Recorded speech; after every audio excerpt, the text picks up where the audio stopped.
सावित्री बोलते. होय, मी सावित्री बोलते. ओळखलंस मला? होय होय, मी सावित्री बोलते. खंडोजी नेवसांची मुलगी, ज्योतिरावांची पत्नी, आई वडिलांची लाडकी.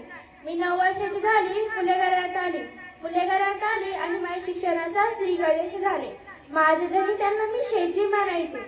त्यांनी मला लिहायला वाचायला शिकवले, पण मला काहीच येत नव्हते. माझ्या शेजींनी माझा हात धरला आणि मला पाटीव लिहायला शिकवले. मी पहिला शब्द शिकले तो म्हणजे शेजी. माझ्या शेजींनी मला सगळं काही शिकवलं. छान छान पुस्तके वाचायला शिकवली आणि शेजींसारखाच मोठा विचार करायला शिकवला. मी एवढी मोठी होईल असं स्वप्नच बघितलेले नव्हतं. माझ्या शेजींनी माझा जो थरथरणारा हात पाटीव लिहित असताना कधीच सोडला नाही. मी त्या थरथरणाऱ्या हाताने पाटीव लिहिले आणि शेवटी शेजींची सवय शिकूनच राहिले. शेजींसारखे शिकले आणि शेजींसारखाच मोठा विचार करायला शिकले. मुलगी शिकू लागली म्हणून लोक नाव मोठे ठेवू लागली. मुलगी शिकू लागली म्हणून लोकांच्या कपाळा आड्या पडू लागल्या. लोक लगेच इकडे तिकडे बघू लागले, पण मी तरी सुद्धा डगमगले नाही. मी पुढे सरसावत गेली. मग आम्ही पुण्याच्या भिडेवाड्यात मुलींसाठी पहिली शाळा काढली.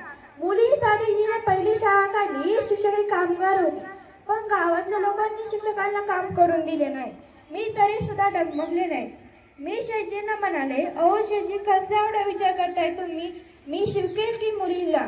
त्यावेळेस मी आमच्या शेजीला आधार दिला आणि माझं मन घट्ट करून मी पुढे पाऊल टाकला आणि मी शाळेत शिकवायला सुरुवात केली. मी रस्त्याने जात असताना लोक माझ्या टकामका बघत होती, काय माय म्हणत होती. मला म्हणत होती, तू ज्योतिरावांची पत्नी ना? कुठं चालली तूर तूर डोक्यावर पदर घेऊन? वय माग, मुलीच्या जातीने एवढं धीटपणा बरा नावा. त्यावेळेस मी त्यांना म्हणाले, अहो मुलगी शिकली तर काय झालं? त्यावेळेस ते म्हणाले, मुलीच्या जातीने फक्त चूल आणि मूल एवढंच करावं. त्यावेळेस मी त्यांना म्हणाले, अहो मुलगी शिकली तर उद्या जगतीसाठी खूप चांगलं होईल. त्यावेळेस माझ्यासमोर एक माणूस आला आणि मला म्हणाला, तू जर इथून गेली नाहीस तर मी तुझा आबरू घेईन. त्यावेळेस माझा संताप झाला आणि मी म्हणाले, जिथं पाहू तिथं पुरुषांचंच राज्य का? महिलांची आबरू येऊन का थांबतात? त्यावेळेस मी काही मागे पुढे न बघता त्या माणसाच्या चपकन थोबाडीत लावली आणि त्याला म्हणाली, आज मुली शिकल्या तर उद्या ते कोणतरी मोठ्या पदावरती जातील.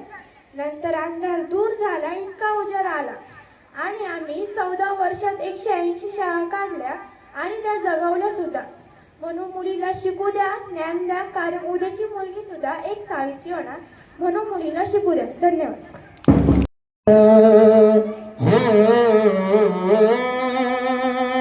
जिथे पणी संसारात झाला अपमान ग, पुण्यवान नारी तुझा मेल्यावर मान ग. स्त्री जीवनाचे तो सार्थक करून ग, मारून सुद्धा तू अमर झाली सगा. स्त्री जीवनाचे तो सार्थक करून ग, मारून सुद्धा तू अमर झाली सगा. तुझ्या त्या प्रेमाची हो, तुझ्या त्या प्रेमाची येते आठवण ग. पुण्यवान नारी तुझा मेल्यावर मान ग. अशिक्षित स्त्रियांना तू शिक्षित करून ग, अन्य सर्व स्त्रियांमध्ये धन्य झाली सगा. आर्थिक सभी क्षेत्रों में आगे बढ़ रही है, पर इन सब की शुरुआत कब हुई? ये कहानी है 19वीं सदी की, जहां भारत देश कई सामाजिक कृत्य जैसे विधवाओं का शोषण, बाल विवाह, देवदासी, सती जैसी प्रथाओं में जकड़ा हुआ था। पुरुष प्रधान संस्कृति में स्त्री का पढ़ना मानो अभिशाप था। ऐसे में क्या होगा स्त्री का भविष्य? क्या होगी स्त्री की दशा? वो एक स्त्री ही समझ सकती थी, और यही बदलाव लाने के लिए 2 रणरागिनियों ने जन्म लिया, जिनके नाम थे सावित्रीबाई फुले और फातिमा शेख।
है जो अंधकार